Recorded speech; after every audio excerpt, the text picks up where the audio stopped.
First week చూసినప్పుడు కానీ second వీక్లో నామినేషన్స్ కానీ ఫస్ట్ వీక్లో నామినేషన్స్ పాయింట్స్ కానీ అవసరం ఉన్నప్పుడు మాట్లాడి మిగతా టైంలో నాకు ఎందుకని పక్కకి వెళ్ళిపోయి ఇవన్నీ చూస్తే ఓకే అబ్బాయి ఒక worth contestant top 5 contestant and like ఇలా అనుకున్నారు.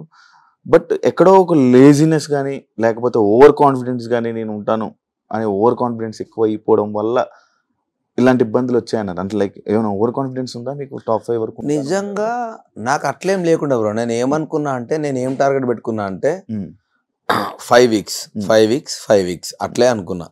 నేను బయటకు ఎంతసేపు మాట్లాడినా అది జోక్ చేయడానికి అన్నా, అరే నా ప్రైజ్ మనీ జాగ్రత్త, ఇవన్నీ ఏంటంటే వాళ్ళని ఎంటర్టైన్ చేయడానికి అన్నా. సో అట్లే ఉండే, ఓవర్ కాన్ఫిడెన్స్ ఏం లేకుండా నేను టార్గెట్ ఒకటే పెట్టుకున్నా. అసలు నా టార్గెట్ ఫస్ట్ నేను ఉండాలంటే ఫస్ట్ 4-5 వారాలు నేను ఉంటే నాకు అంబియన్స్ సెట్ అయితే నన్ను నేను మౌల్డ్ చేసుకోవచ్చు అని.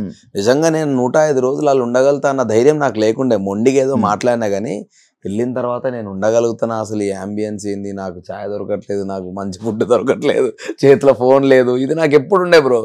సో నన్ను నేను కంట్రోల్ చేసుకోవడానికి అట్లా బయట కొంచెం మాట్లాడినా తప్ప కానీ కాన్ఫిడెన్స్ మాత్రం నాకు ఉండే. ఎందుకంటే గివ్ అప్ ఇవ్వద్దు అన్న ఇంటెన్షన్లో నేను ఉండే. సెల్ఫ్ నామినేషన్ చేసుకోవడానికి రీజన్ బ్రో, సెల్ఫ్ నామినేషన్ ఎందుకు చేసుకున్నా అంటే వాచ్ టాస్క్లో వాడు నాకు వాచ్ గిఫ్ట్ ఇచ్చినప్పుడు డాడీది, నేను ఆయనను చాలా ఎక్కువ మిస్ అయినా. అది నాకు చాలా పెద్ద ఎమోషన్. సో నేను ఏమనుకున్నా అంటే ఆ వాచ్ అనేది హానెస్ట్లీ నా చేతిలో నా దగ్గర ఉంటే ఆయన నాకు ఎన్నుకుండి నడిపిస్తాడు మా డాడీ. సో నాకు సక్సెస్ మా డాడీ చూడలేకపోయిండు. సో దీని త్రూ అన్న ఆయన నా పక్కనే ఉన్న ఫీలింగ్ నాకు ఉంటుంది అని నేను అనుకున్నా. వాడు నాకు గివప్ ఇచ్చేసిండు, నువ్వే తీసుకోరా అని. సో అన్నప్పుడు వాని కోసం ఏదన్నా నేను కూడా చెయ్యాలి అని నేను అనుకున్నా.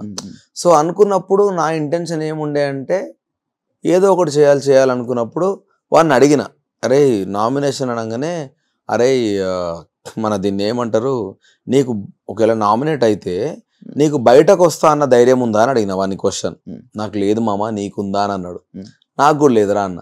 ఇద్దరికి లేనప్పుడు నేను నిజంగా చేస్తే హానెస్ట్గా నా పర్సనల్ సాటిస్ఫాక్షన్ వాడు నాకు ఇచ్చినందుకు. ఎందుకంటే నాకు ఆ వాచ్ నాకు నా సక్సెస్ కంటే ఎక్కువ ఇంపార్టెంట్. మా డాడీ అనేటోడు నాకు అంత ఇంపార్టెంట్. సో ఆయన లేడు, వాడు నాకు అంత రీపే చేసినందుకు నేను ఇది చేద్దామని ఒకటి అనుకున్నా. రెండోది నాకేముండే అని అంటే మనం గేమ్స్ ఆడుతూనే ఉన్నాం కదా కంటిన్యూస్గా. అండ్ ఇంకోటి చీఫ్గా నేను నామినేట్ అయినా కాబట్టి డెఫినెట్గా ఆడియన్స్ కూడా వీడు వర్త్ క్యాండిడేట్ అనుకుంటారు అన్నది కూడా నాకు ఒకటి మనసులో ఉండే. చీఫ్ నామినేషన్ అనేది వేరే కదా, ఇప్పుడు వీడు అవసరం లేదనేది వేరే, వానికి వాడు నామినేషన్ అనేది. సో ఇవన్నీ ఉన్నాయి కాబట్టి నాకు ఇది రీపే చేయొచ్చు వీనికి అని నాకు మా హానెస్ట్గా అనిపించి చేసిన.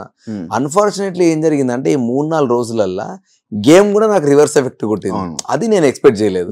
సో అట్లా నాకు అనవసరంగా ఒకటి నా నెత్తి మీద పడుకుంటూ వస్తూనే ఉన్నాయి.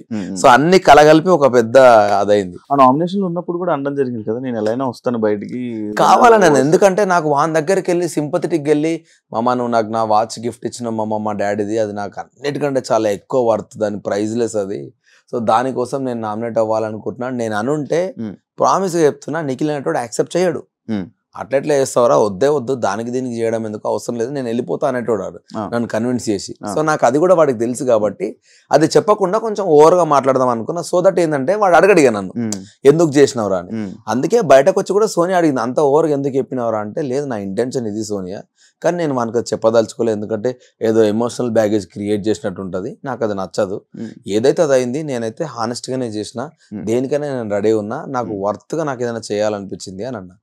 ఆమె కూడా నవ్వి ఓకేలే అని చెప్పి, నిఖిల్తో మాత్రం ఇట్లా అనకు బాగుండదు ఇప్పుడు చెప్తే అని అంటే సరే అన్నది. ఇంకా ఆ టాపిక్ అక్కడితో వదిలేసినాం. యాక్చువల్ బిగ్ బాస్ హౌస్లోకి వాచ్ వెళ్ళలేదు, మీకు వాచ్ ఇచ్చారు. ఆ వాచ్ పని చేస్తుందా లేదనే జనరల్ డౌట్. చెయ్యది, నేను అదే షాక్ అయినా. నేను లిటరల్ ఇప్పుడు బయటకు వచ్చిన తర్వాత కూడా వాచ్ తీయలేదు. ఎందుకంటే అదొక మెమరీ లాగా నాకు వచ్చింది కదా. సమ్ 11:30 12:30 టైమర్ సెట్ చేసి సెల్ తీసేసి ఇచ్చారు నాకు. సో నేను దాన్ని ఇంకా లైఫ్లో దాంట్లో సెల్ వేయొద్దు అని అనుకో, ఎందుకంటే హౌస్లోకి ఒక మెమరీ లాగా వచ్చింది కదా, ఇది లైఫ్ టైం నాకు ఇట్లే ఉండాలని దాంట్లో ఇప్పటి కూడా సెల్ వేయలే, నేను దాన్ని అట్లే వదిలేసిన. వాచ్ ఎలవలేదు టైం. నేను బయటకు వెళ్ళిన తర్వాత ఎవరో క్వశ్చన్ చేసిరంట కదా బిగ్ బాస్ హౌస్ లో, వీడు వాచ్ పెట్టుకొని తిరుగుతుండని. సో నాకు నెక్స్ట్ నోటిఫికేషన్ వచ్చింది, బ్రో అబ్బాయి నీకు ఇచ్చింది గిఫ్ట్ గా పెట్టుకోవడానికి, వాచ్ పెట్టుకొని తిరగడానికి కాదు అని వచ్చింది. అబ్బా అనుకొని మళ్ళా తీసుకెళ్ళి అది నా బెడ్ పక్కన పెట్టుకొని అట్లే వదిలేసినాయి కదా. వెంటనే జస్ట్ ఈ సాటర్డే రోజు అది ఇవి ఉంటాయి కదా బ్రో, వీకెండ్ ఎపిసోడ్స్, అవి అయిపోగానే నెక్స్ట్ డేనే నాకు నోటిఫికేషన్ వచ్చింది, వాచ్ తీసి అక్కడ పెట్టేసి ఇంకా దాన్ని మళ్ళీ వాడలే. క్లాన్ మెంబర్ గా ఉన్నప్పుడు మీరు చాలా బాగున్నారు. అవును.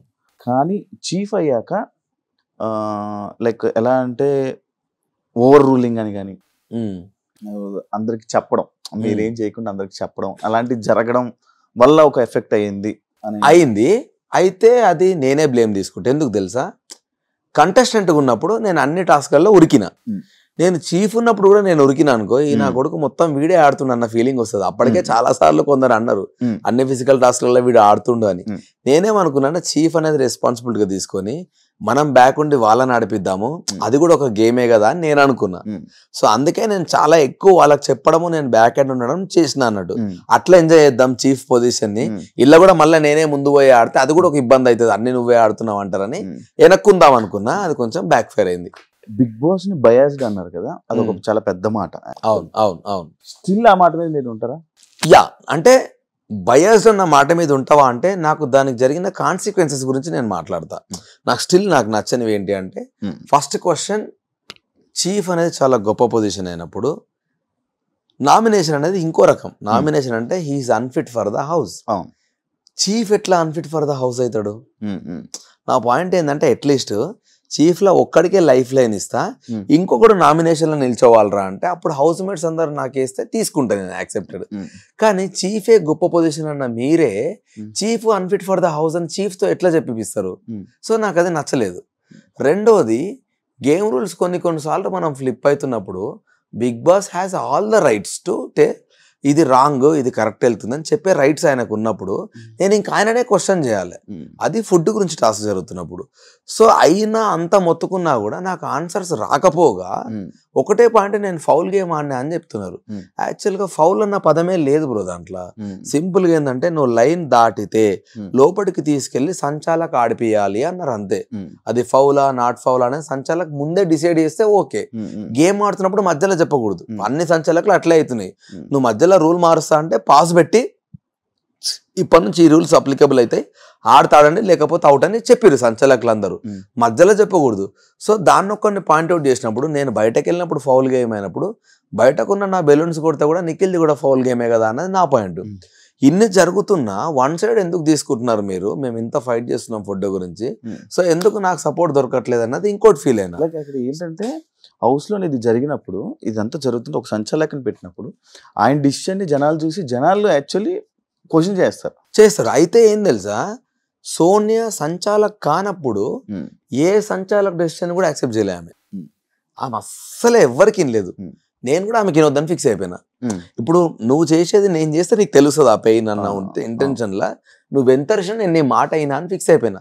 బేసికల్ అదొకటి నా స్ట్రాటజీలా ఫిక్స్ అయింది. ఎందుకంటే నువ్వు ఏం చెప్పినా నేను, ఎందుకంటే నేను సంచాలకైనప్పుడు నాతో ఫుల్ వాదించినావు. సో నేను కూడా అయినా ఏమన్నా కానీ నేను అయినా, నువ్వు ముందు చెప్పినావు నాకు రూల్ అని నేను ఫైట్ బ్యాక్ చేసిన, కావాలని చేసిన నేను. సో అదంతా చేసిన. సో సంచాలక డెసిషన్ ఫైనల్ అన్నప్పుడు ఇంకా నేను వదిలేసిన, నీ డెసిషన్ ఫైనల్ కదా, నీతో మాట్లాడే వేస్ట్. ఎందుకంటే నువ్వు ఒకటే పాయింట్ మీద ఉన్నావు, అందులో నీకు రూల్ అర్థమైతలేదు అన్న ఇంటెన్షన్ నేను ఉన్నా. ఎందుకంటే రూల్ క్లియర్గా రాసి ఉంది, నీకు అర్థం కాలేదు, అయినా మీరు యాక్సెప్ట్ చేయట్లేదు. నేను మీతో మాట్లాడాను, నేను బిగ్ బాస్తో మాట్లాడుకుంటాను. ఎందుకంటే నా తిండి, నాతో పాటు ఇంకో 5 మంది డిపెండ్ అయి ఉన్నారు ఫుడ్. అంతకు ముందే నిఖిల్ వాళ్ళని చూసినా కదా నాకు భయమైంది. ఉత్త జావా ఇస్తే సచ్చినమే, ఇంకా అందరం వారం అంతా నాకు అది భయమైంది. ఇది ఎక్కడ బాధరా అనుకుని బిగ్ బాస్ నాకు నచ్చట్లేదు. నాకు ఫుడ్ గురించి కదా, అది వేరే మనీ టాస్క్ అది ఇది అయితే ఇంకో టాస్క్లో మనం ఇద్దాం రా, నాకు కసి ఉండేది. అట్లీస్ట్ నీకు ప్రాపర్ ఫుడ్ ఉంటే ఏమైనా వేస్తావు కదా, నాకు అది భయమై గట్టి మాట్లాడినా.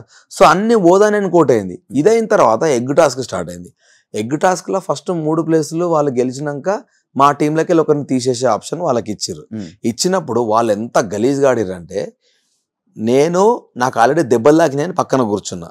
ఓకే, మణికంఠ ఆల్రెడీ చాలా ఫిజికల్గా డ్యామేజ్ అయిపోయి ఉన్నప్పుడు వాళ్ళు దాన్ని, మా దాంట్లో ఉన్న ఒకే ఒక స్ట్రాంగ్ ప్లేయర్ నబెల్ని తీసేసారు. మళ్ళీ వాళ్ళు రూల్స్ ఎథిక్స్, అంతకుముందు కత్తులు కొట్లాడుకున్నప్పుడు కట్టిరిగితే అది ధర్మమైన యుద్ధమే కాదని మీరు మాట్లాడి, మరి అన్ఫిట్ టీంతో మీరు ఎట్లా ఫైట్ చేస్తారు? ఇంత నీతులు మాట్లాడినా మీరు, నాకు అవి డైజెస్ట్ అవ్వట్లే. నిన్న మాట్లాడింది నువ్వే, ఇవాళ మాట్లాడుతుంది నువ్వే, ఇంత నాన్సింక్ ఎందుకు మాట్లాడుతారు మరి మీరు? అంటే మీ దగ్గరకు వస్తే నీతులు, మేము చేస్తే తప్పులా అని నాకు అవన్నీ నచ్చట్లే. సో మీరు ఫేక్ ఉంటున్నారు, నా ఫ్రెండ్స్ అయినా మీరు ఫేక్ ఉంటారని నేను ఫీల్ అయిపోయినా నాకు అవేవి డైజెస్ట్ అవ్వట్లేదు.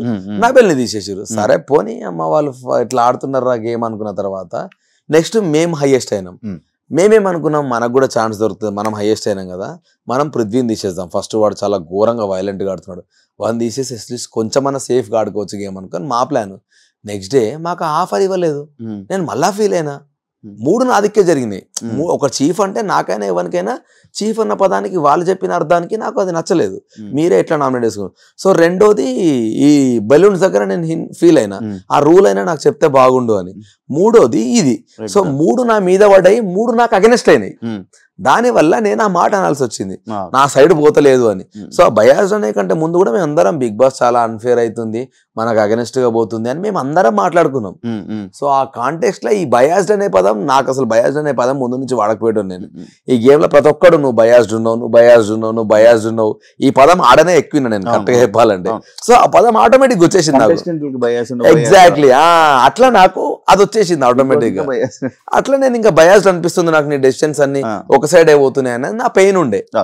సో అది రాంగ్ గా పోట్రే అయింది. ఇప్పుడు మీరు అన్న మాటల వల్ల మీరు బయటకు వచ్చానని అనుకుంటున్నారా, లేకపోతే జనాలు వేసిన ఓట్ల వల్ల బయటకు వచ్చానని అనుకున్నారా? నిజంగా హానెస్ట్ గా అది మాత్రం నాకు రీజన్ తెలుస్తలేదు బ్రో. ఎందుకంటే ఒక రకంగా ఏమనిపిస్తుంది అంటే, జనాలు మేబీ ఈ 2-3 days నేను సరిగా ఆడకపోవడం వల్ల నన్ను పంపించారేమో అని ఒకసారి అనిపిస్తుంది. కానీ అదే జనాలు ఫస్ట్ 2 వారాలు నన్ను అప్రిషియేట్ చేసినప్పుడు డెఫినెట్ గా వీనికి ఇంకో ఛాన్స్ ఇద్దాం రా, ఎందుకంటే ప్రతి వారం కాన్ఫిడెంట్ గా ఆడలేం బ్రో, ఏదో ఒక వారం వీక్ అవుతాం ఎవరమైనా కూడా. ఆ ఒక్క ఛాన్స్ ఇస్తారు కదా మనం మంచిగా ఆడితే, మరి అంత మంచిగా ఉన్నప్పుడు ఎందుకు పోయిందని ఇంకోసారి అనిపిస్తుంది.